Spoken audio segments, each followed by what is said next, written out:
Hi everyone, in today's video I'll show you guys how you can log out of your mail in your iPhone.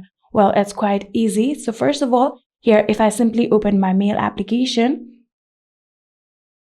and in here you can see under the mailboxes there are two different accounts that I currently have. So if I want to log out this particular account right here, what you're going to do is go to the settings of your phone, and from the settings here you'll have to scroll all the way down, tap on apps, and then from here you'll have to now search for your mail application. Here you can see mail right here, tap on it and open it. Then you can see mail accounts, tap on it, and then in here you can see these are the two accounts that you currently have logged into your mail. So if I want to log out of one of my account, what you're going to do is tap on this particular mail ID just like this, and then you can see the option of delete account.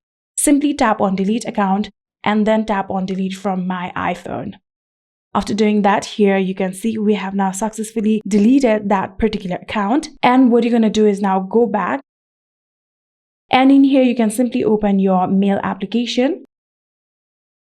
And after doing that, here you can again tap on this arrow right here, and here under the mailboxes here you can see we don't have that particular account anymore. And just like this, you can log out your mail account on your iPhone. I hope this video was helpful to you guys. If it was, please do not forget to hit that subscribe button and like our video. Thank you so much for watching. See you in the next.